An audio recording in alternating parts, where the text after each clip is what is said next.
Okay, recording is on. So welcome to Thursday. Hey, we're getting pretty close to the end of the week. Doing pretty good. Doing pretty good on time too. So here's the agenda today. I want to go over with you guys a few problems off this page because you guys remember yesterday. Here it goes up here just for a little time. Okay. Yesterday, you guys remember that we were talking about these three kinematic formulas that you guys see on this poster right in front of you here. I showed you guys where those came from. Then we spent quite a bit of time with graphs, right? So maybe two a little bit different perspectives on kinematic motion. So I want to go over some of the examples so you guys get some algebra examples. We'll do some more graphs for some more scenarios. And that's probably about as far as we'll get to that red line today. So you guys were taking a look at the starter question.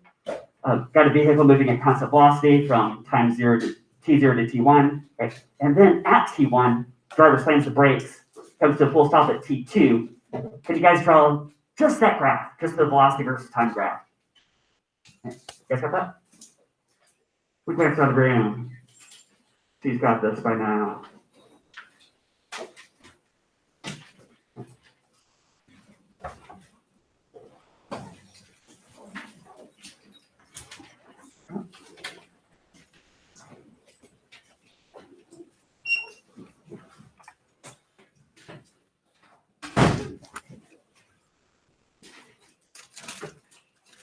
I'm gonna sketch this up while you guys are finishing that.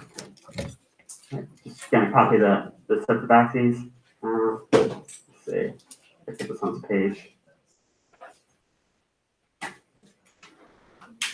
So time is ticking along in seconds. There's some speed of the car, meters per second, just like miles per hour, meters per second, metric system. Okay. Oh, so you got 0, 0 right there. Right, well, call this T0, say T1, T2, right? And then some initial velocity. That's what V0 is, right? Initial velocity. Okay. Move this around. Okay. So remember how the story went. I'm about to give you guys the answer right here. Remember how the story went, which is that, okay, go on here. From T0 to T1, the car was just moving at constant velocity. So now I put initial velocity up here. That's how I label it on the graph. But did you guys draw something that looks like that just for the constant velocity part? Okay. So time's moving along, tick, tick, tick, but the car's just going, right? And then right at this time, right at T1, driver slams the brakes. It comes to a full stop at time T2. What does that part of the graph look like? Yeah, it just goes on like this, right? Goes like that. After. Right. Oh, the fact that I made a straight line. Let's say you did this in the real world, right? So you have a bunch of sensors hooked up to a car, and you actually have sensors put together this real world data. Okay. This line should be pretty straight, and will it be exactly straight? It might deviate a little bit, but the fact that I made it straight like this is there's a term for that. It's called what's the slope of this line again? What physical property is the slope of this line? Acceleration. Yeah. So this is acceleration. But the fact that it's a constant acceleration, you can call it uniform. Uniform acceleration. Right. Sometimes how the question is phrased too, maybe I should have written this in here. A vehicle moves at constant velocity, then T1 driver slams brakes. The vehicle, maybe I should have phrased it that way. The vehicle slows down uniformly. Right? Slows down uniformly, comes to a full stop. Right. Right. You guys good there? All right. All right, let's do a few problems of this page. Okay, so these are like equation types. I know we spent quite a bit of time yesterday looking at graphs, so yeah, let's get a little bit different perspective. Okay. Now, you guys remember I gave you guys 10 different scenarios here. Actually, these are the only 10 scenarios that you could ever be given regarding any basic linear motion solving equation, solving problems. Okay. Here's what I mean by that. You guys see these boxes? Now, I explicitly spelled out which variables you have according to which story. If you read this in, say, a textbook, it would be more organic. Like they would build the numbers into the question. Okay. But the reason I put these boxes like this is so that it's very explicitly spelled out. It gives you a framework to think about a checklist. Okay, I have which variables do I have? There's only 5 variables floating around. Right? T, A, X, V0, VF. And how many of those do you need to be able to solve any linear motion problem? 3. You need 3. See, if you only had one thing, like, oh, I know, like 5 seconds have passed. Well, a lot of things can happen in 5 seconds, a lot of completely different kinds of motion. Okay? So that doesn't really tell you much. But once you have 3 known values, that is enough to solve anything. And if there are 5 possible variables and you need 3 to solve it, do you guys do combinations and statistics combinations? Anyway, if you do 5 choose 3 or 5 choose 2, either way, it comes out to like 10 possible scenarios, and these are them. So this is like any possible ordering you get. So I'm going to pick some. Let's do, what did I do before? Try to keep consistent. Okay. I'm going to pick these two, and these 2. We'll do. All right, so now change my mind. I'm going to save this for later. Get this done. Okay. So let's start with number 5, number 6. You guys see 5 and 6?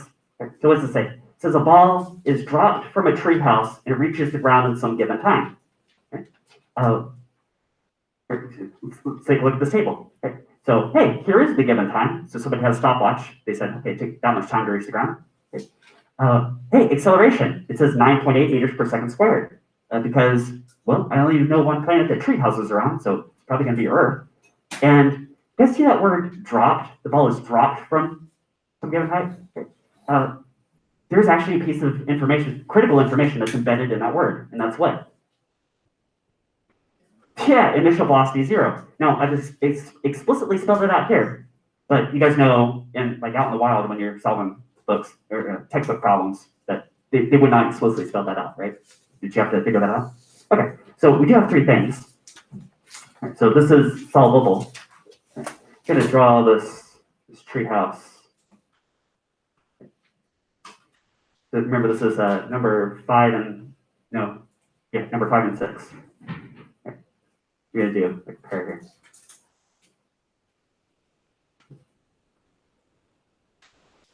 Probably put that on a branch, give it some support. It's got a big old rope ladder leading up to it. There's one guy up here who reaches out the window of the treehouse and he's going to drop this baseball. And there's another guy down here on the ground, and he brought a stopwatch with him. Here's a stopwatch, got little clock hands, old timey thing. Let's do our checklist. Tax VV. See, what do we know? What do we want to know? Okay. So according to the setup, I told you that this guy brought a stopwatch. He's timing exactly how long it takes for that ball to reach the ground. Let's say he does like 3 trials and takes an average. He comes up with, I'm just going to make up a number. Let's say it takes 2.5 seconds. 2.5 seconds to reach the ground, right? Right. Now this is on Earth. On the paper I printed 9.8 meters per second squared. I'm going to change the numbers a little bit for my notes. I'll just call it about 10 meters per second squared. It's pretty close. And the ball was dropped, which means it was released from rest, which means initial velocity was 0 meters per second. Okay. So once you have that set of information, it is determinable. It is locked in place. Exactly how tall the treehouse must be in meters. That's what this is. And also, how fast the ball has to be crash landing into the ground, as long as you ignore air drag, right? Is that? And okay, so that's the principle of the thing. Hopefully you guys could read that. Okay, it feels like this is determinable at some point. All right, now let's go equation shopping. You guys see these 3 equations up here? Just for the video, I'm gonna. I should list them out in case anybody's watching this on the video. In class, there's a very nice, convenient poster in front of us. It says this. It says x equals v naught t plus half at squared. It says final velocity is equal to initial velocity plus acceleration times time.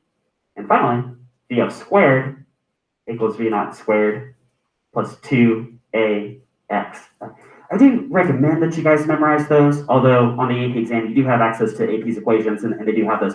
AP writes them slightly differently. I'm going to teach you one way of them. But AP does it in terms of location and not displacement. It's a slight difference. But let's just stick to this for now. Okay. So which one do you guys like to solve this? First, second, or third? What do you guys think? Oh, yeah, and there's actually 2 things we're solving for.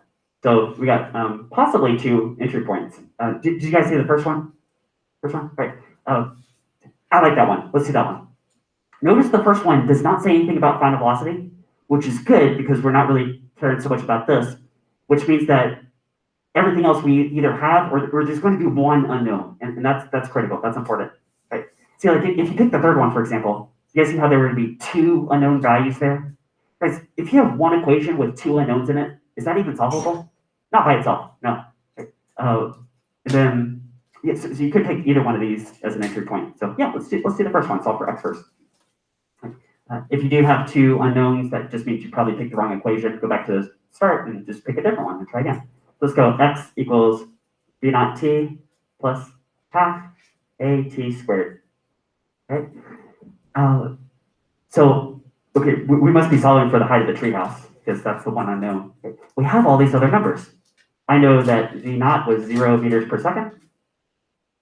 Guy with the stopwatch says it's 2.5 seconds, although that's just gonna zero out anyway. Plus 1/2 acceleration, well, here's Earth gravity. And then we're doing that for, again, 2.5 seconds pops up.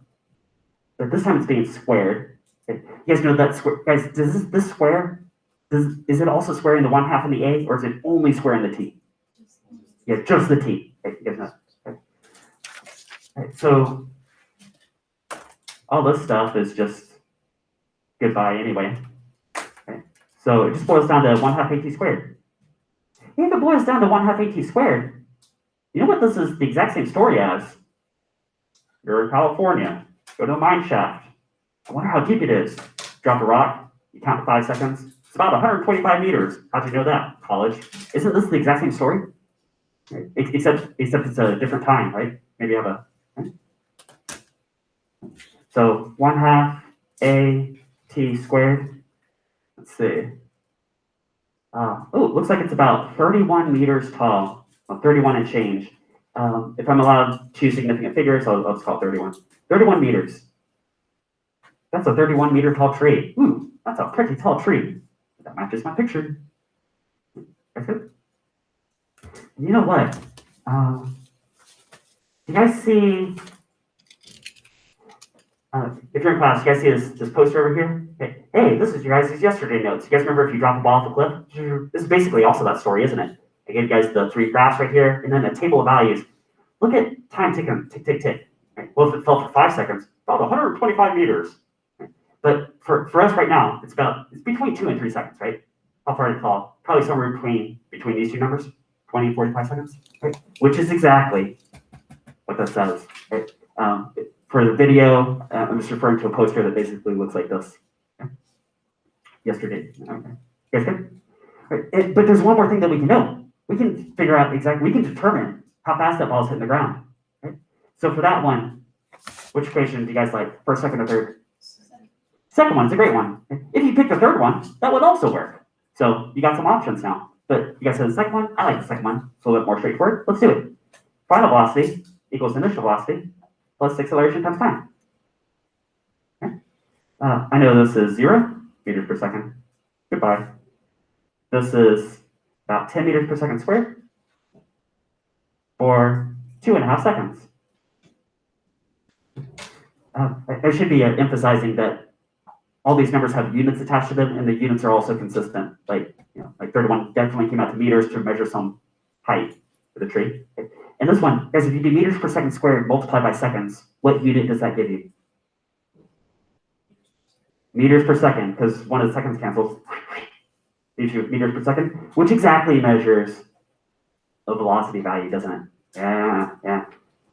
So let's see how fast that would be. Oh, I don't even need a calculator. Okay, see, it's just going to be 25 meters per second. That's how fast that ball is hitting the ground. Okay. Guys good? Okay. And you know what? You can solve every single one of these problems like that. Just what we did. Right? Just go equation chopping. You pick some favorite equations. If you pick the wrong one, you just have 2 unknowns. Go back, pick another one. So, tell you what though, there is actually one that's a pretty tricky scenario.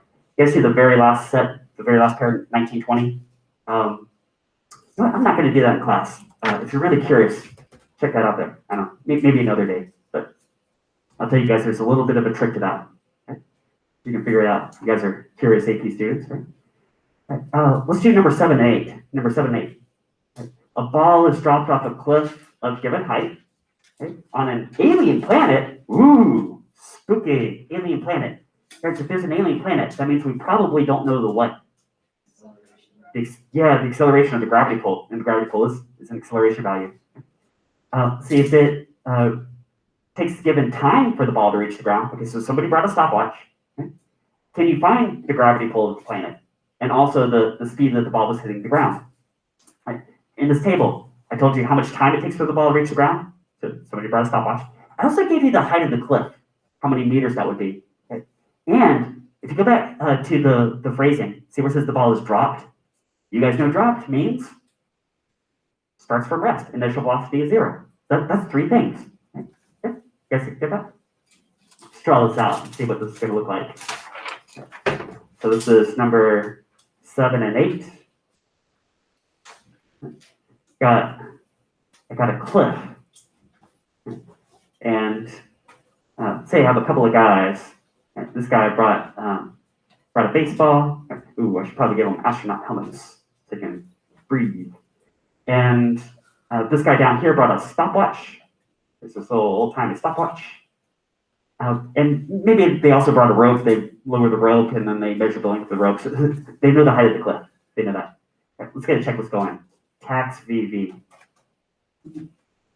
Okay. So we know how much time it took to reach the bottom of the cliff of some height. Let's start with the cliff height. I'm going to make my cliff, I'll make it 20 meters tall. I'm just making up numbers. Okay. It was released from rest, so of course V naught is 0 meters per second. Okay.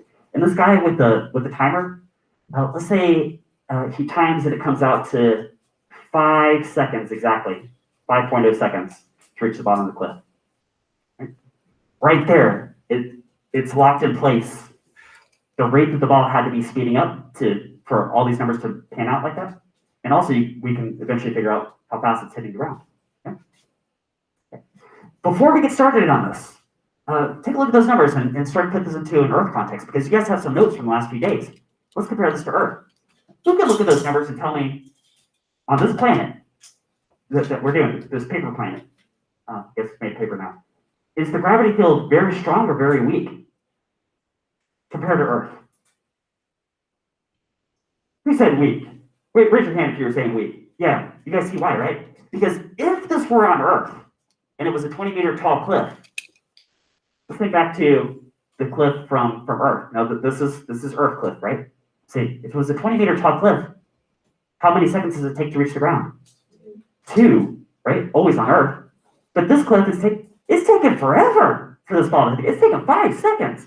I bet there's a really weak gravity field, and some of you guys figured that out already, even before we did anything. Okay, but let's do some stuff. Which equation do you guys like to solve for? Well, we'll probably have to solve for A first because every single one of these has acceleration in it. So we probably want to pick an equation that does not also have VF because that would be 2 unknowns, right? So which one do we have to start with? It's got to be the first one, right? So just again, in case you missed one, if you pick the second one, you would not know 2 things. If you pick the third, A and also VF, and same story in the third one, there would be 2 unknowns. Yeah, 1 equation, 1 unknown. Let's start with that one. What you guys said? X equals V naught T plus half AT squared. Okay, it's plug and chug time. The AP exam, by the way, is not very plug and chug, but this is just to get some foundations going, right? Remember what I've been telling you guys is that, I think I mentioned this before, these equations, just get us started. You guys know how to work the equations and how things work. Your guys' college physics problems, a little bit more abstract, right? A little bit harder. And then the AP questions are actually even more conceptual and abstract. So we're building up to that point. Okay. Right. So yeah, make sure you can definitely internalize this every step of the way. So this whole piece is just going to go to 0 because it starts from rest. So it just boils down to x equals half AT squared. I just want to do it that way. Okay. Pop in some numbers. See, what do I know? What do I want to know? You know what? Since you guys are AP, there's a specific skill that you guys are going to have that I may as well start right now. You're going to have to solve things in terms of variables. So I'm going to do that. Can you guys do that? Can you guys solve this in terms of variables? before you plug in numbers? Right? Can you guys do that? Because before I just plugged in the numbers and then figured out from there. Right? Can you guys figure out A in terms of X and T? See if you can beat me to the answer. Beat me to the answer. So let's see, I'm gonna multiply the 2. I'm gonna divide down the T squared. That's it. Did you guys get that? Right? Awesome. Right. Now let's plug in the numbers. Yeah, so AP is going to ask you to do what we just did for who knows what. There's like thousands of questions they could ask, right? So X was, what was that, 20 meters? And the time was 5 seconds. And I have to square that time, right?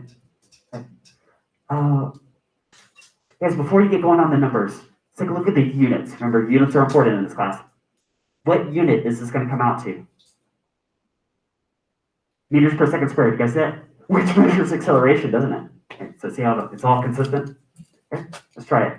And you guys already told me that it should be a weak gravity field, which means that this number has to be less than 10 meters per second squared. It's got to be, right?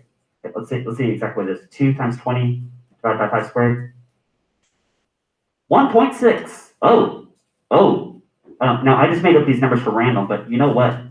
I do know a specific body out there that has an acceleration of exactly 1.6 meters per second squared. Do you guys know what it is?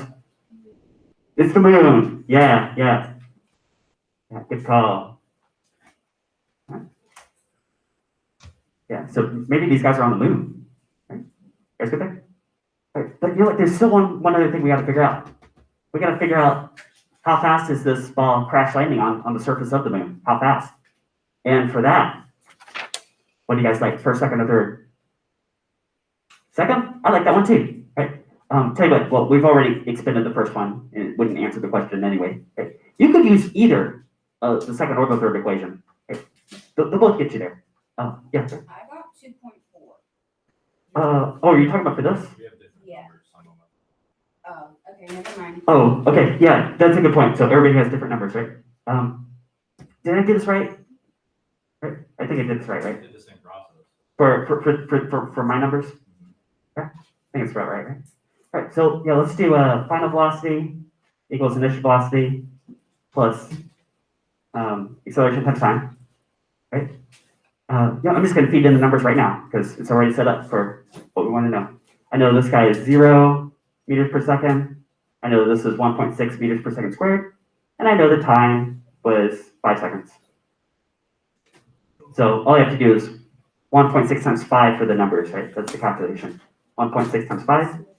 And then meters per second squared times seconds. Doesn't that give me meters per second? Which measures velocity.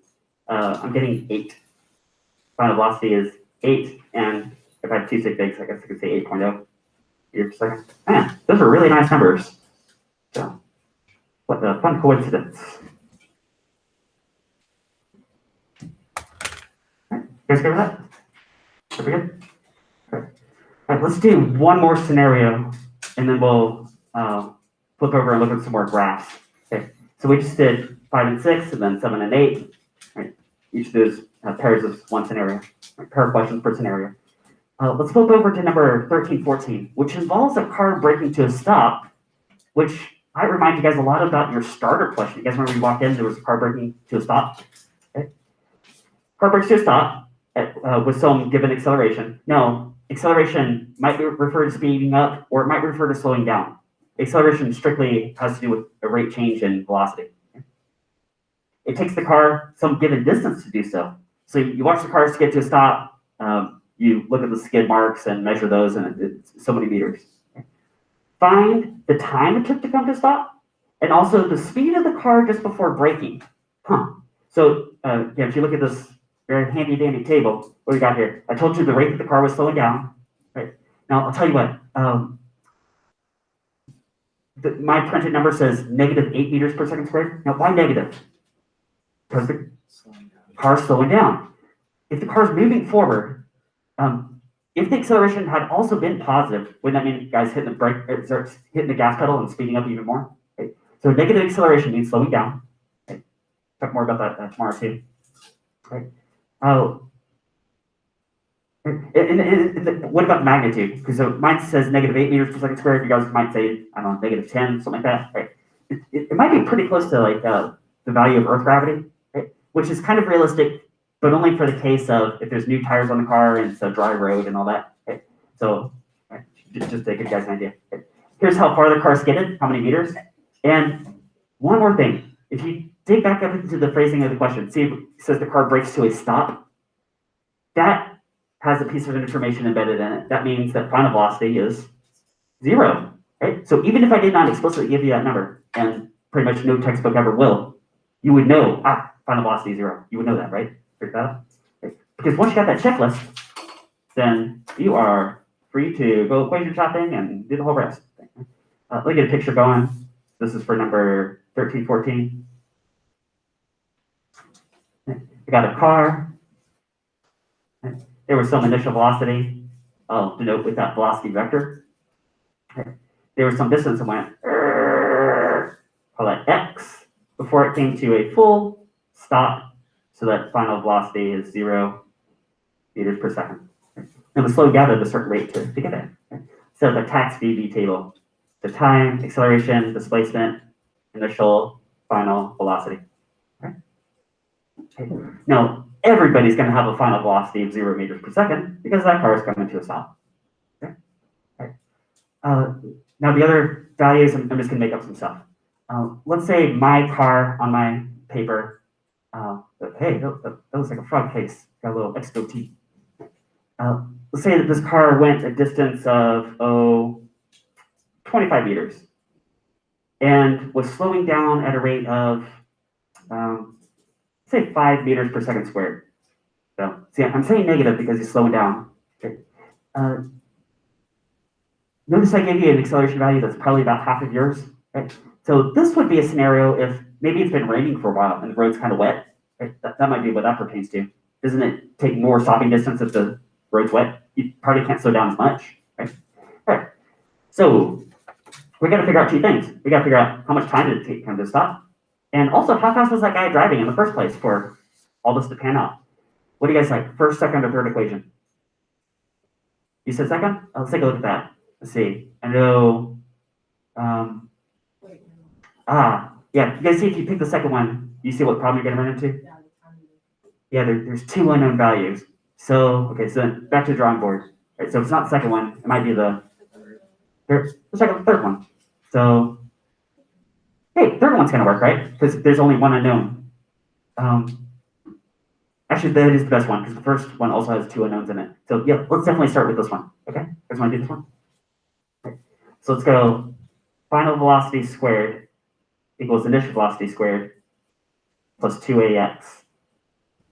Okay, so down. Obviously, this doesn't mention time, so we're not solving for time right now, but we can get how fast the guy was driving initially, right? Okay.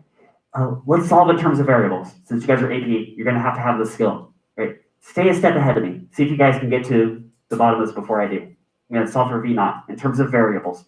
So I'm going to subtract this term over.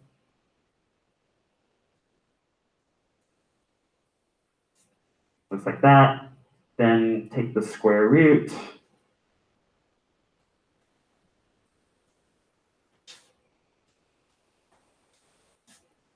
All right.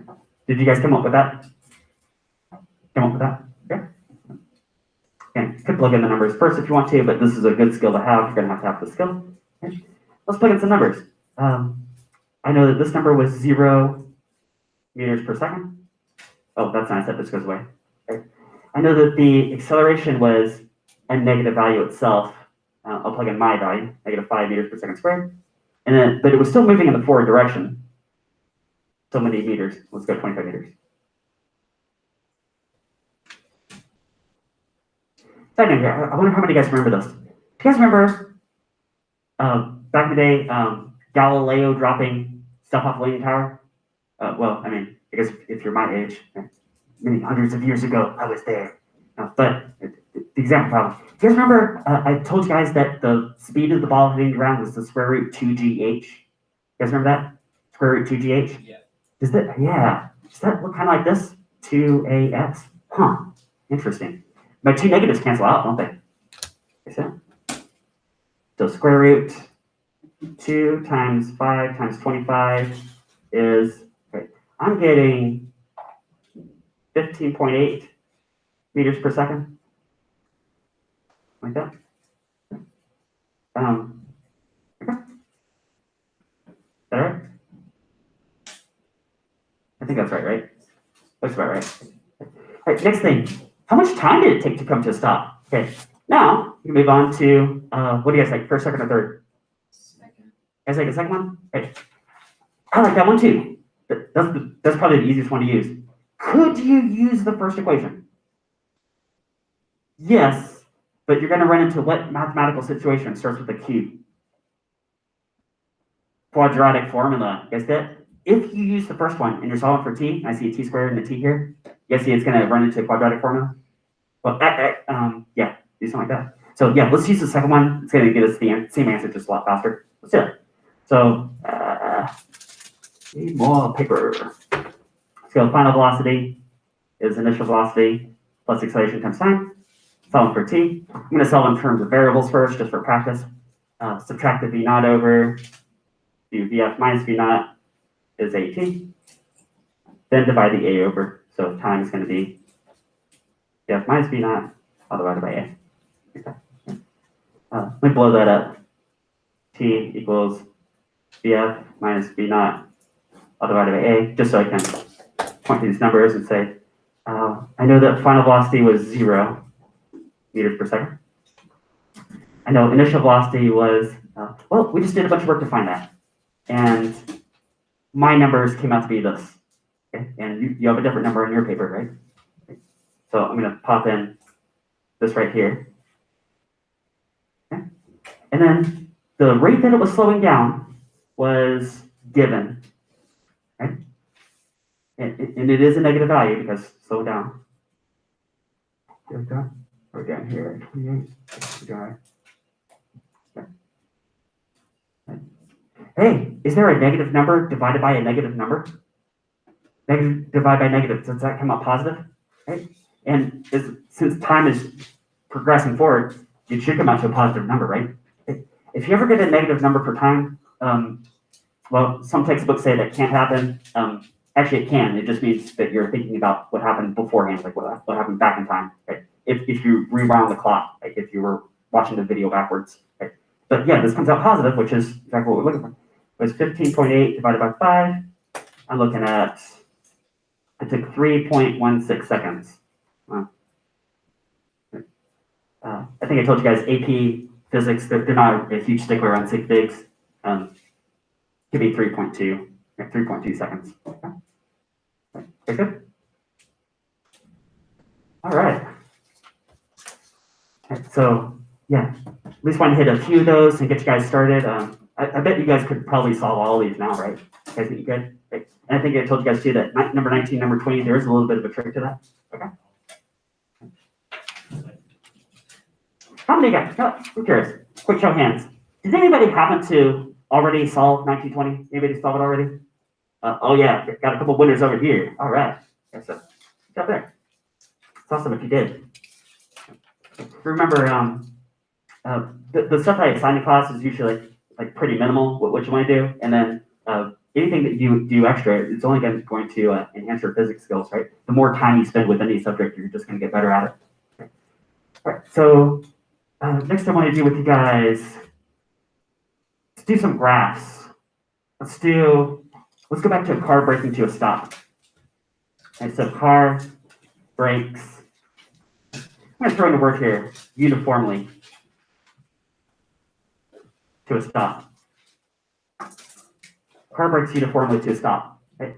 Now, that word uniformly means at constant acceleration. Even if I didn't write that word, you would assume that to be the case anyway. That's always going to be the case for this class for kinematic motion questions. Okay. Yeah. Oh. Wait, so. Okay, sorry guys. Let me check my Yeah. I will throw in one more detail. I'm going to say forward is defined as the positive direction. Yeah, even if I didn't write that, that would be a pretty good implied factor. Anyway, okay. Let's do 3 sets of axes, but I want to make these sets of axes look a little bit different than yesterday. Okay. So make the first set of axes just normal. That's your x versus t, right? The next two though, make them like sideways T shapes. You guys see how these look like sideways T's? You see that? Okay. Right. So all of these are counting time in seconds on the horizontal axis. Time is taken alone. Right. First one, we got how far in meters. The second one, how fast in meters per second. And the third one is acceleration in meters per second squared. Right. So, come to think of that, the second one didn't have to be a T, but I was thinking to the next example I wanted to do. That's okay. This will work anyway. All right. And I told you guys that, you remember from past couple of days, I've been starting with that middle graph and then expanding from there, right? Can you guys draw that middle graph before I do? Can you guys figure out what that looks like? Because if you can, that means you know what's going on. Did you guys do this? Is that what you guys did? Right? Because the car was going at some speed, brakes to a stop, and after some time interval, comes to a stop. That's it. You guys got that? How about acceleration versus time? What's that going to be? Hey, remember yesterday I told you that these graphs are related to each other? The property of v versus t. What property of v versus t tells you a versus t? The slope of this line. Isn't the slope of this line the acceleration? Okay. Which is hey, if it's downhill, say if you're walking from left to right, the colors I got here, it's time for blue. Okay. So if you're walking left to right, you're walking downhill, that means it's a negative slope, right? Okay. So do you think that means that acceleration is going to have a negative coordinate, like a negative value? Okay. Just like the problems we just solved. Remember, we've been using a negative acceleration for a car braking to a stop, haven't we? Huh. Right. Is that? Okay, so we got those two. Okay. All right, you guys ready for x versus t? This is usually the trickiest graph to put together. So here's my stopping time right here. Right. Just as a sort of matter of definition, let's have the car start out at location 0 at time 0. Right? But it's already on the move, right? So the car's on the move, and as soon as the guy's just starting to tap the brake, we're going to start timing, right? And we're going to see where's that car going as a function of time. Okay. Now, guys, while the car is braking, is it moving forwards or backwards? Yeah, it's still moving forwards, right? So do you think by the time it comes to a full stop right here, I mean, this is the full stop time right here, right? I should get a little dash line going. Do the pink, right? These are all lining up. Right here, that's the stopping time. Okay. It's somewhere in the it's somewhere ahead of where it started. Isn't that true? So at least I got a couple of points. It started here and ended up here. What's going to connect those two dots? Take your best guess. Draw it in, and if you have a pencil to get it wrong, you can just erase it. What do you think that graph is going to look like? Car braking to a stop. Huh.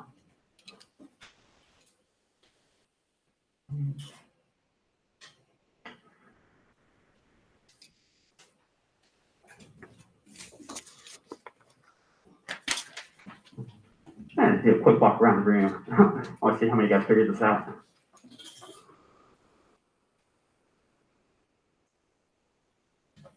Ooh, close, not quite. Oh, got Shane is a winner. Shane got it. Who else got this? Oh, yep, Sam got it. Shane got it. Sam got it. Yeah. Oh, yep, Lucas got it.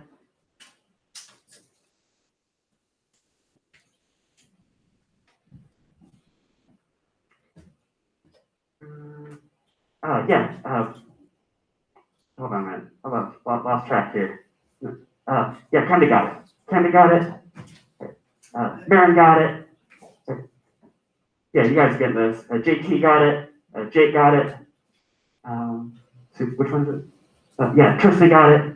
Right. All right, a bunch of you guys actually got that. That is awesome. That's awesome. Right. So, I'll explain it this way. You guys remember I told you that there's a relationship among these graphs, right? You guys said that from a v versus t graph, if you take the slope, that'll get the acceleration. Okay, so we talked about that already. But how do you go from velocity back to displacement? What property of this graph tells you something about this? Yeah, something to do with areas, right? Something to do with areas. You know what? Let's do it this way. Let's say that this actually took the car 3 seconds to come to a stop. 3 seconds. I'm going to split this up into 3 seconds. Okay? And let's look at the area under the curve as it's going along. Area under the curve. Okay.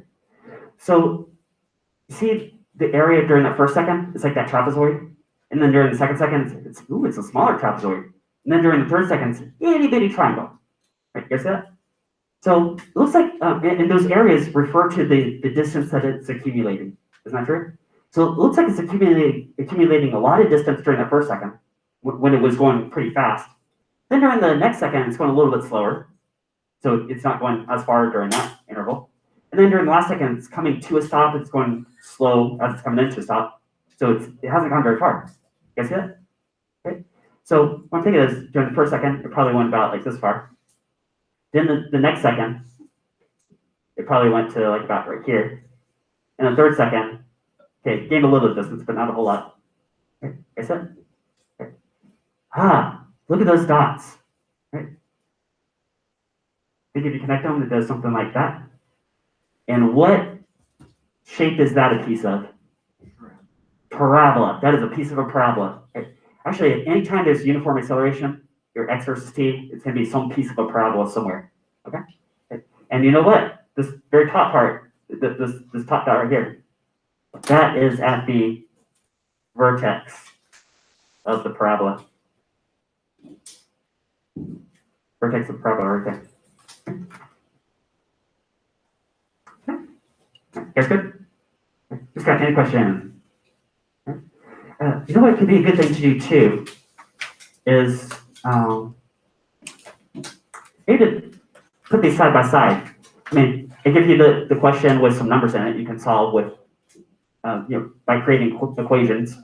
And then you guys got some graphs. Right? Couldn't you put these side by side and compare these two? Something like that? So like if the initial speed was 15.8 meters per second, that'd be like right here. If the acceleration is some value, that's like just like that coordinate, all that stuff. All right, let's do, I'm going to fit in one more scenario today. It's going to be throwing a ball upward from the edge of a cliff. Throw ball upward from edge of cliff.